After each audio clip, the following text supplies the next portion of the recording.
19 তাৰিখৰ পৰা 5 দিনীয়া বৰ্ণিল কাৰ্যসূচীৰে টংলাৰ সমীপৱৰ্তী হাবিগাঁও পথাৰত নিখিল ৰাভা জাতীয় পৰিষদৰ শতবৰ্ষ অনুষ্ঠান উদযাপন হৈছে আৰু এই শতবৰ্ষ অনুষ্ঠানৰ দৃশ্য মোৰ কেমেৰা সহযোগে দেখুৱাইছে ৰাভা জাতিৰ কৃষ্টি সংস্কৃতিৰ ওপৰত এক যি জাতীয় পৰিষদে বিভিন্ন সময়ত তেওঁলোকে ৰাভা জাতিটোৰ তেওঁলোকৰ উত্তৰণৰ ক্ষেত্ৰত বিভিন্ন অভিভাৱকত্ব গ্ৰহণ কৰি আহিছে আৰু সেই সময়তে এই বিশেষ তাৎপৰ্য বহন কৰিছে এই ৰাভা জাতীয় পৰিষদৰ শতবৰ্ষ অনুষ্ঠানে আৰু এই শতবৰ্ষ অনুষ্ঠানত বিশিষ্ট ব্যক্তিসকলৰ লগতে বিভিন্ন অসমৰ লগতে ভাৰতবৰ্ষৰ বিভিন্ন প্ৰান্তৰ লগতে নেপাল ভূটান আৰু বাংলাদেশৰ প্ৰতিনিধিয়ে ইয়াত অংশগ্ৰহণ কৰিছে আৰু এটা কথা ক'ব লাগিব যে এইদৰে আচলতে তেওঁলোকৰ কৃষ্টিৰ সমাহাৰ তেওঁলোকৰ কৃষ্টি যি ৰাভাৰ যি বিভিন্ন কৃষ্টি আছে বহুৰঙী কৃষ্টি আছে সেই কৃষ্টিসমূহৰ ইয়াতে সমাহাৰ ঘটিছে ইয়াত এক্সিবিশ্যনৰ আৰম্ভ কৰি তেওঁলোকৰ ৰাভা জাতিৰ যি জীৱনশৈলীৰ পৰা আৰম্ভ কৰি সকলো ইয়াতে উপস্থাপন কৰা হৈছে আৰু এই জাতীয় পৰিষদে যি অভিভাৱকত্ব গ্ৰহণ কৰিছে তেওঁলোকৰ বিভিন্ন দাবীৰ ওপৰত তেওঁলোকে ইয়াতে পৰ্যালোচনা কৰিব আৰু এই মুহূৰ্তত এই অনুষ্ঠানত উপস্থিত আছে যি ৰাভা হাছং সাহিত্য পৰিষদৰ CM টংকেশ্বৰ ৰাভা মই পোনে টংকেশ্বৰ ৰাভাৰ ওচৰলৈ যাবলৈ চেষ্টা কৰিম আৰু কিছু ব্যক্তি আছে তেওঁলোকৰ পৰা জানিবলৈ চেষ্টা কৰিম যে আচলতে কেনেকুৱা অনুভৱ আৰু কেনেকুৱা মনৰ বতৰা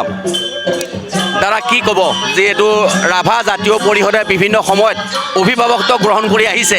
এই শতবৰ্ষ অনুষ্ঠানত আপোনাৰ ফালৰ পৰা কেনেকুৱা অনুভৱ প্ৰথমে মই নিখিল ৰাভা জাতীয় পৰিষদৰ আজি শতবৰ্ষ অনুষ্ঠানত মই নিজে উপস্থিত আছোঁ মই সৌভাগ্যৱান কাৰণ 1926 চনত কেনেকৈ যন্ত্ৰণাত জন্ম হৈছিলে সেইটো কথাটো আমি নাজানো আৰু ডেফিনেটলি নিখিল ৰাভা জাতীয় পৰিষদে 1926 চনত জন্মগ্ৰহণ কৰি য'ত ভাৰত স্বাধীনতা আন্দোলন চলি আছিল সেই সময়ত চলি থকা মানে হ'ল কি সেই সময়ৰ যিসকল ব্যক্তিয়ে ইমান দূৰদৰ্শী আছিল য'ত নেকি জাতিৰ এটা অনুষ্ঠান যদি জন্ম দিয়া নাযায় জাতিটো আহি থকা দিনত তেওঁলোকে ঘাট মৰাৰ নিচিনা নিশ্চয় হ'ব গতিকে মই উদ্যোক্তাসকল ধন্যবাদ জ্ঞাপন কৰিছোঁ সেইসকল স্বাভিমানী যিসকল ব্যক্তি ৰাভা ব্যক্তি আছিল তেখেতক মই ধন্যবাদ জ্ঞাপন কৰিছোঁ আৰু এই শতবৰ্ষ অনুষ্ঠানটো মই ভাবোঁ নতুন প্ৰজন্মৰ মাজত ৰাভা জনগোষ্ঠীটোৰ সংগঠন কিয় জন্ম হৈছে কিয় জন্ম হ'ব লগা হ'ল কিয় ৰাভা জাতীয় সংগঠনসমূহে কিয় সংগ্ৰাম কৰিছে কিয় সংগ্ৰাম কৰিব লগা হৈছে সেই কথা নতুনকৈ জানিবৰ কাৰণে সুযোগ এটা সুন্দৰ পাইছে আৰু নিখিল ৰাভা জাতীয় পৰিষদে জাতি গঠন প্ৰক্ৰিয়াত যি ধৰণে কাম কাজখিনি কৰি আহিছে মই সকলো উদ্যোক্তাসকলক মই ধন্যবাদ কেতিয়াবা জ্ঞাপন কৰিছোঁ আৰু বিগত সময়ছোৱাত যি অটনমিৰ আন্দোলনেই হওক উন্নয়ন পৰিষদৰ আন্দোলনেই হওক ভাষাৰ আন্দোলনেই হওক বা শৈক্ষিক আন্দোলনেই হওক এই সংগ্ৰামসমূহত জাতিটোক আগবঢ়াৰ ক্ষেত্ৰত যিসকল অক্লান্ত যিসকল কৰ্মী জাতিটোত সদায় লাগি আছে নেৰানেপেৰাকৈ লাগি আছে তেখেতসকলৰ মানে সহযোগিতাৰ অবিহনে তেখেতসকলৰ অংশগ্ৰহণৰ অবিহনে আজিৰ এই সংগঠনটো আজি 100 বছৰ ভৰি দিব কেতিয়াও নোৱাৰিলেহেঁতেন গতিকে মই আশা প্ৰকাশ কৰিম আমাৰ যুৱ প্ৰজন্মক তেওঁলোকে আহক পঢ়া শুনা তেখেতসকলে কৰক তাৰ উপৰিও জাতিটো কিয় কৰিছে কিয় কৰিব লগা হৈছে কিয় সংগ্ৰাম কৰিছে কিয় সংগঠনৰ জন্ম হৈছে এবাৰ বুজক গৱেষণা কৰক আৰু জাতিটোক সকলো ক্ষেত্ৰত কাষ্টমৰী ল ভাষাৰ বিকাশ সাহিত্যৰ চৰ্চা অটনমি উন্নয়ন পৰিষদ সকলোকে আগবঢ়াৰ ক্ষেত্ৰত তেখেতসকলে জড়িত হওক আৰু অন্যান্য উন্নত জাতিবিলাকৰ সমান্তৰালভাৱে জাতিটোক আগবঢ়াৰ ক্ষেত্ৰত তেখেতসকলে নিশ্চয় কাম কাজখিনি কৰিব মই তাক আশা প্ৰকাশ কৰিছোঁ আৰু আজিৰ এই শতবৰ্ষৰ এই পবিত্ৰ ক্ষণৰ পৰাও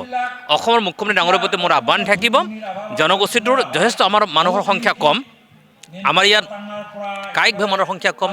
চাকৰি বাকৰি মানুহৰ সংখ্যা কম ৰাজনীতি কৰা মানুহৰ সংখ্যা কম MLA MP আমাৰ নাই গতিকে মই ভাবোঁ অসম চৰকাৰখনৰ মৰমৰ দৃষ্টিভংগীৰ অত্যন্ত প্ৰয়োজন আছে অসমৰ মুখ্যমন্ত্ৰী হিমন্ত বিশ্ব শৰ্মা ডাঙৰীয়াৰ প্ৰতি মোৰ আহ্বান থাকিব ৰাভা জনগোষ্ঠীক তেখেতৰ মৰমৰ ভাতৃ মৰণৰ ভণ্টি হিচাপে গ্ৰহণ কৰি লৈ পেলাই যদি আগবঢ়াই নিয়ে ডেফিনেটলি হ'ব আৰু আজি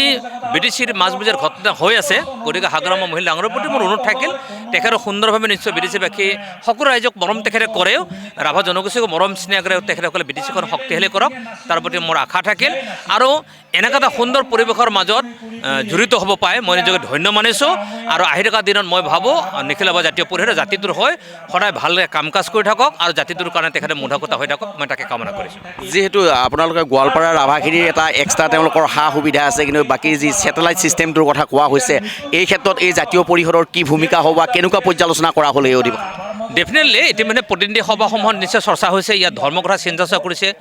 বুৰঞ্জী সন্মান কৰিছে বুৰঞ্জী সন্মান এইকাৰণে কৰিছে যে ৰাভাসকল কি আছিল আজি কি হৈছে কি হেৰাইছোঁ কি পাব লগা আছে আমাৰ ধৰ্ম কি ধৰ্ম বিশ্লেষণ কি তাৰ মিনিংটো হৈছে এই গোটেই বিষয়টো সুৰক্ষা কৰিবৰ কাৰণে এটা ৰাজনৈতিক ছেটেলমেণ্ট লাগে আৰু সেই ৰাজনৈতিক ছেটেলমেণ্টটো ৰাভা হাছঙক বাদ দি ৰাভা হাছং উন্নয়ন পৰিষদৰ ৰাভা হাছং বাদ দিলে এখন ৰাভা ডেভেলপমেণ্ট পৰিষদ উন্নয়ন পৰিষদ গঠন প্ৰক্ৰিয়াত আছিল ইতিমধ্যে মুখ্যমন্ত্ৰী ডাঙৰীয়াই ইতিমধ্যে এপ্ৰুভেল দিছে আৰু খুব সম্ভৱত যে আগন্তুক যি বিধানসভা আছে তাৰ আগে আগে এই যি উন্নয়ন পৰিষদখন সেইখন গঠন হৈ যাব অকণমান টেকনিকেল কাৰণটো আছে আৰু হৈ যোৱাৰ পিছত ডেফিনেটলি সাহিত্য চৰ্চা শিক্ষা দিশৰ পৰা আদি কৰি স্বাস্থ্যৰ পৰা আদি কৰি ইয়াৰ কাষ্টমাৰী ল বা যি ৰাজনৈতিক দৰ্শনবিলাকৰ সংক্ৰান্ত আলোচনা কৰা পৰিৱেশ পাব মই ভাবোঁ সেই চিন্তাৰে নিশ্চয় আগবাঢ়িব আৰু সেই চিন্তাত অসম চৰকাৰে কাম কৰিবলৈ মই আশাবাদী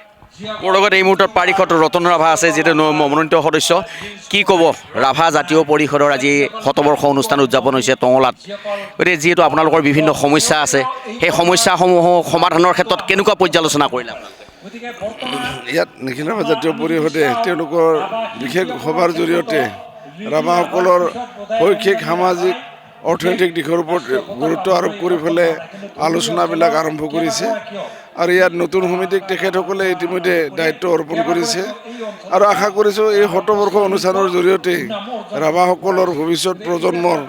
যিবিলাক সমস্যা সেই সমস্যা সবলীকৰণৰ বিষয়ত তেখেতসকলে আগবঢ়াই নিব সিমানখিনি আৰু বিশেষকৈ ৰাভা জাতীয় সংগঠন হিচাপে জাতীয় পৰিষদ জন্ম হোৱাৰ পিছত তাৰ যিবিলাক ভাতৃ সংগঠন বুলি পেলাই কোৱা যায় নিখিল ৰাভা ছাত্ৰ সন্থা ৰাভা মহিলা পৰিষদ ৰাভা কৃষ্টি সংঘ আৰু বিশেষকৈ মানে পৰম্পৰা বা আলেগাচাৰ ৰক্ষা কৰাৰ স্বাৰ্থত ধৰ্মীয় অনুষ্ঠান বাস কৰি অসমকে ধৰি সামগ্ৰিকভাৱে গোটেই জাতীয় সত্তাটোক উন্নয়নৰ দিশত লৈ যোৱাৰ কাৰণে ব্যৱস্থা গ্ৰহণৰ সম্পৰ্কত পৰ্যালোচনা আৰু আলোচনা কৰি সিদ্ধান্ত গ্ৰহণ কৰিছে হয় আৰু কিছু লোক আছে তেওঁলোকৰ পৰা মই পোনে পোনে জানিবলৈ চেষ্টা কৰিম কি ক'ব আজি আপুনি এজন সমাজকৰ্মী হিচাপে ৰাভা জাতীয় পৰিষদৰ অনুষ্ঠানত আপুনি উপস্থিত আছে কেনেকুৱা অনুভৱ এটা এটা সুন্দৰ অনুভৱ আমি শুনি আছিলোঁ ৰাভা জাতীয় পৰিষদৰ বিষয়তে 1926 চনতে গঠিত হোৱা এই ৰাভা জাতীয় পৰিষদ আমি আৰম্ভণিৰ পৰাই অনুষ্ঠানটোত দেখা পাই আহিছোঁ যে সকলোৱে মিলামিচাপে গোটেই ওদালগুৰি জিলাৰ সকলো ৰাভা জনগোষ্ঠীৰ মানুহ আহিছে নিজে শ্ৰমদান দিছে ইয়াত যিবিলাক আপোনালোকে দেখিছে এক্সিবিশ্যনে হওক মঞ্চখনে হওক অতিথিশালাই হওক গোটেইবিলাক নিজৰ শ্ৰমদানেই কৰিছে সম্পূৰ্ণ পৰম্পৰাগতভাৱে কৰিছে গতিকে সুন্দৰ পৰিৱেশ ভাল লাগিছে এটা জাতি এটা সত্তা জীয়াই থাকিব লাগিলে তেতিয়া নিজৰ কৃষ্টি সংস্কৃতি পৰম্পৰা মানে নিজৰ আস্থা সকলোখিনি আলোচনা বিলোচনা হ'ব লাগে পৰ্যালোচনাও হ'ব লাগে আজি সেই সমগ্ৰ অসমত বসবাস কৰা সকলো ৰাভা জনগোষ্ঠীসকল ইয়াত উপস্থিত হৈছে অসম বুলিয়ে নহয় হয়তো নেপাল বা বাংলাদেশ ভূটান দাঁতিকাষৰীয়া যিমানখিনি ৰাজ্যত আছে সকলোখিনি তাত উপস্থিত হৈছে নিজৰ জাতীয় সত্তাৰ কাৰণে এটা কথা ক'ব লাগিব এতিয়া ইতিমধ্যে ইয়াতে যি মঞ্চত ৰাভা জাতিৰ উত্তৰণৰ ক্ষেত্ৰত বিভিন্ন আলোচনা চক্ৰ চলি আছে আৰু এইদৰে আচলতে এক নান্দনিক দৃশ্য বুলি ক'ব লাগিব এই হৈছে ৰাভা যি জাতীয় পৰিষদৰ যি শতবৰ্ষ অনুষ্ঠান আৰু এই শতবৰ্ষ অনুষ্ঠানত ৰাভা জাতিৰ যি উত্তৰণৰ ক্ষেত্ৰত বিভিন্ন আলোচনা চক্ৰ হৈছে আৰু ইয়াতে আচলতে ৰাভা জাতিৰ তেওঁলোকৰ যি ক্ষমতা বা অধিকাৰৰ ওপৰত তেওঁলোকৰ বিশদভাৱে আলোচনা কৰা হৈছে আৰু এই আলোচনাৰ জৰিয়তে ৰাভা জাতি যাতে এখোপ ওপৰলৈ গুচি যায় তাক এক পৰিকল্পনা কৰা পৰিলক্ষিত হৈছে আপুনি বিচৰা বাতৰি পাব কেৱল নিউজ 18 এপত নিউজ 18 এপ ডাউনলোড কৰিবলৈ স্ক্যান কৰক এই QR কোড গুগল প্লে ষ্টৰতো পাব এই নিউজ 18 এপ